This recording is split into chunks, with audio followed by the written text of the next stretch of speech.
Howdy, partner. Next time you get chicken at McDonald's, you won't have to choose between the creamy flavors of ranch and the tangy kick of buffalo any longer. This time, enjoy all the flavors you love all at once. Try new creamy and tangy buffalo ranch sauce at participating McDonald's for a limited time. The Business Owners Podcast is brought to you by Business, Business, Business and Enever Group with your hosts, Linda Reed-Enever and Clive Enever. In each episode, we talk to other business owners about their experiences, challenges, and successes. We'll also share tips and advice on how to grow your business and achieve your goals. If you're a business owner or you're thinking about starting a business, then the Business Owners Podcast is for you. Let's tackle something that comes up in business marketing all the time, and that is audience. Now, I have many people working with me looking for a large audience when they first come to me.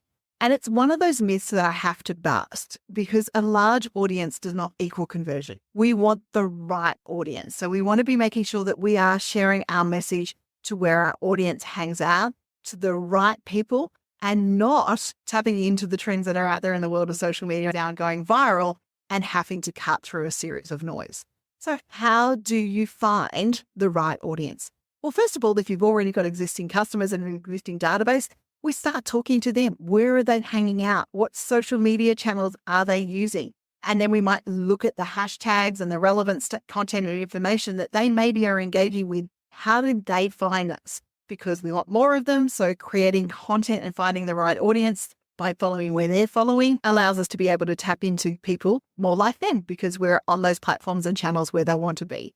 The next component of where we have is we can actually start to look at our competitors. So what are they sharing out there, especially if we don't already have the client base and audience following? Who is going to be our competitor in the market? What type of content are they sharing? What platforms are they showing up on most regularly? And are they getting engagement on those platforms? Because that's going to give us a bit of an idea about whether we're going to have an engaged audience there that we can connect with as well. Looking at our competitors does not mean focusing on them. Looking at our competitors does also not mean copying, but it means getting an idea for your database and making sure that you turn up and you share the message in your way inside that space. Then we also want to make sure that we are using the right hashtags and we're optimizing the content that we've already got. And there are tools like vidIQ, Metricool that allows you to be able to analyze whether you're delivering that content to the right audience at the right time, but also making sure that we're putting in the right hashtags and the right keywords along the way. One of the mistakes I see business owners make when trying to find the right audience is they prejudge their audience.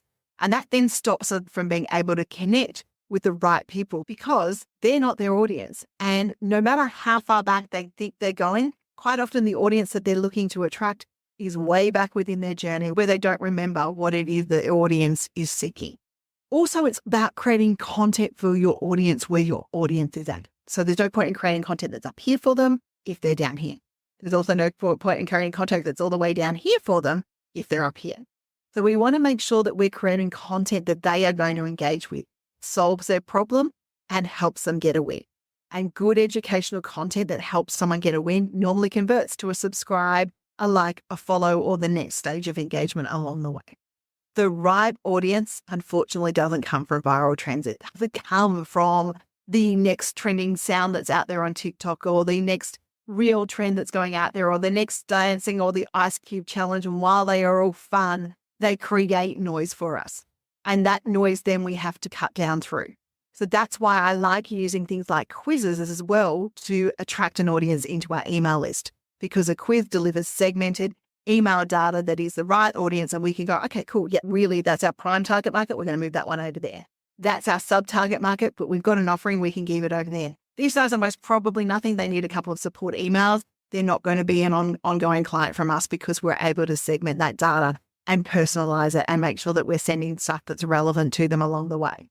So quizzes are another great way of finding that right audience. And then another strategy that I love for finding the right audience is delivering webinars, turning up, conversing, seeing that audience down the lens and see if we can address the problems that they are having or fix the need that they have from showing interest. And webinars are an engaged form of marketing, which therefore means someone's given us our time. They've shown that they're interested.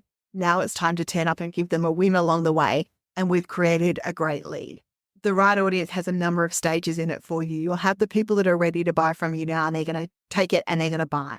You'll have the people that are maybe considering buying from you. We want to be talking about those people along the way. And then you will have the people who know that they need you, but they're not ready for you yet. So we want to get them into the list and keep them engaged so that when they are ready for you, they're able to buy it and continue to contribute with you from there. As much as there is trends out there, there's virility, there's all of those things going on. We don't need to tap into it. We also don't need a massive following to have the right audience. Quite often the right audience is sitting inside a smaller group of engaged people that continue to buy from you and you can continue to add to. So don't get overwhelmed by the numbers. Imagine if you got 20 views on a video, or you got 100 views on a video, or you got 100 people signing up to an opt-in, what you would pay to have that many people in a room listening and talking to you, or what it would take you to get your message across to that many people on the phone. That is about what the right audience on social media is, attracting those smaller groups that engage with your content and take action.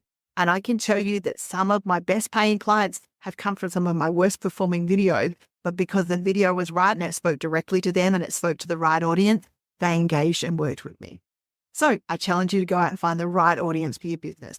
Make sure that you are working with them rather than trying to work with everyone, and you communicate that message along the way.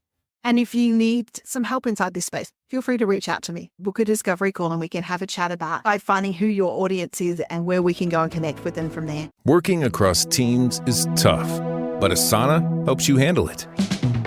That's because Asana is where humans and AI coordinate work together. AI can spot roadblocks and assign work in a snap, so everything and everyone stays on track. That's how work gets handled. That's Asana. Visit us at asana.com. That's ASANA.com. Hey, y'all. As a growing family, my husband and I love game night, especially when it's Wayfair edition. Let's do it. You got to name as many Wayfair furniture and decor categories as you can. Ready? Go. Sofas, bar stools, beds, ottomans, outdoor seating, bookshelves, kitchen tables, garden sheds, mid-century modern lamps. Time. Nice. You got 9 out of a lot. Not too bad. Keep practicing by visiting Wayfair.com, where you can shop every style for every home. Wayfair, every style, every home.